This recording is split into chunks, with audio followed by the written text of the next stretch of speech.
Assalamualaikum warahmatullahi wabarakatuh. Selamat siang buat semuanya. Perkenalkan, nama saya Aldi Dani Rivaldi dengan NIM J3J818361. Sebelumnya terima kasih untuk pembimbing saya, Bapak Uding Sastrawan, SPMSI, dan dosen moderator, Bapak Mufatur Rahman, SPT MSI. Di sini saya akan mempresentasikan hasil PKL saya dengan judul Pendirian Unit Bisnis Baru berupa Selai Kopi di Rumah Kopi Palalangon. Pertama ada latar belakang. Kopi merupakan komoditas perkebunan yang memegang peran penting dalam perekonomian Indonesia.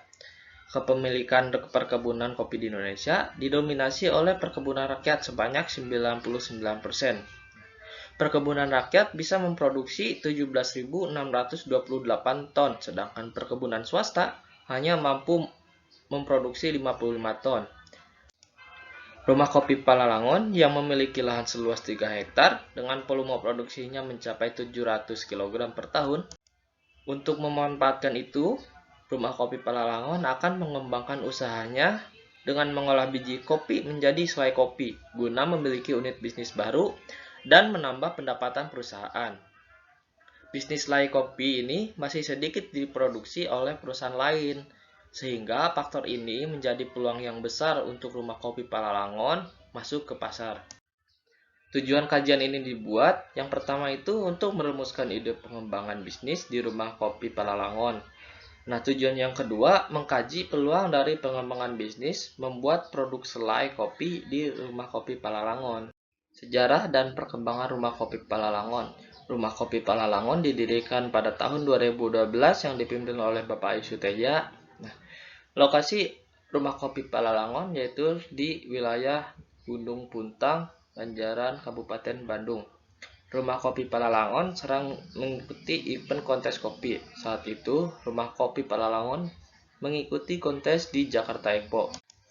Kopinya mendapatkan hasil yang memuaskan. Setelah itu, Rumah Kopi Palalangon ditunjuk oleh Scoopy atau Sustainable Coffee Platform of Indonesia untuk mengikuti festival kopi terbesar di dunia yaitu SCHA atau Specialty Coffee Association of America yang berlokasi di Atlanta, Amerika Serikat. Dengan nilai cupping yang sangat tinggi dan mendapatkan penghargaan Best Coffee Indonesia dan itu diakui oleh seluruh dunia. Gelar itu masih dipegang oleh Rumah Kopi Palalangon dan belum ada yang menggantikannya. Hingga sekarang, Rumah Kopi Palalangon sudah bekerja sama dengan beberapa perusahaan swasta dan sekolah kopi di Indonesia. Untuk aspek organisasi dan manajemen perusahaan, ditempati posisi yang paling atas oleh Bapak Ayus Teja, yaitu sebagai pemilik dari Rumah Kopi Palalangon. Dan 4 pekerjanya ada marketing, administrasi, seksi perkebunan, dan seksi umum. Struktur organisasi yang ada di Rumah Kopi Palalangon sudah terstruktur dengan sistematis dan bekerja sesuai tugasnya sehingga guna mencapai tujuan yang optimal. Untuk sumber daya perusahaan, sumber daya dalam sebuah perusahaan adalah faktor penting yang dapat mempengaruhi proses produksi dari produk yang direncanakan. Rumah Kopi Palalangon memiliki sumber daya perusahaan yang lengkap untuk menjalankan kegiatan usahanya, karena perusahaan ini memiliki sumber daya fisik yang mumpuni untuk menunjang proses produksi, memiliki sumber daya manusia yang berkualitas dan kompeten, serta memiliki penunjang yang kuat. Kajian pengembangan bisnis, salah satu alternatif strategi yang mendasari adanya ide pengembangan bisnis adalah strategi kekuatan atau strength dan peluang opportunity. Ide pembuatan selai kopi ini menjadi produk olahan baru dari Rumah Kopi Palalangon selain produk green bean, roast bean, dan kaskara. Pada Rumah Kopi Palalangon memiliki biji kopi yang sangat berkualitas hingga bisa dijadikan peluang untuk masuk.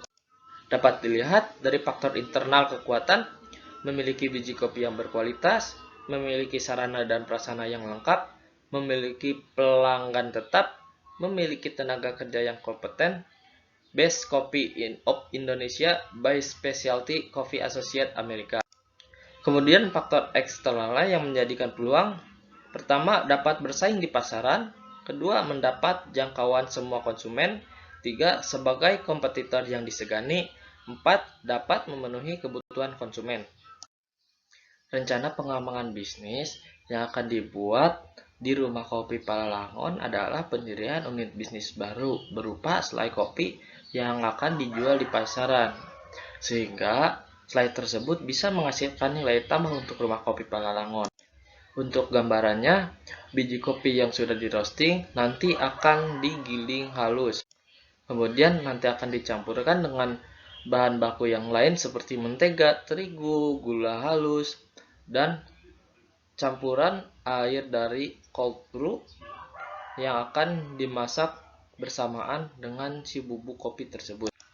Setelah semuanya diaduk rata dan masak, nanti selai tersebut akan dikemas menggunakan toples kecil dengan bahan plastik kayak jar plastik kayak gitu dengan ukuran 100 ml per piece yang nanti akan dijual ke pasaran. Dari hasil analisis SWOT kemudian dikembangkan ke bisnis model kanvas dan dapat hasil sebagai berikut. Yang pertama ada key partnership. Untuk membutuhkan bahan baku, Rumah Kopi Palalangon bermitra dengan toko kue, kemudian ada toko plastik untuk pengemasan, dan jasa digital printing untuk label merek. Yang terakhir ada Cafe Murubeng Coffee Roastery untuk ikut memasarkan di kafe tersebut. Kemudian ada key activity. Di sana ada bagian penggilingan kopi, memasak bahan baku, pengemasan selai, dan pemasaran produk.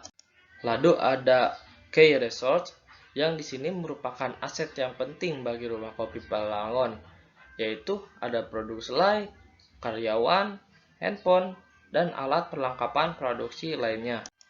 Lanjut ada customer relationship. Di sini Rumah Kopi Palalangon sering melakukan komunikasi dengan pelanggan, menerima retur, dan menjaga kepercayaan dan kesetiaan pelanggan agar selalu setia dengan produk-produk dari Rumah Kopi Palalangon. Untuk saluran atau channel, Rumah Kopi Palalangon menggunakan media sosial seperti Instagram, Facebook, WhatsApp.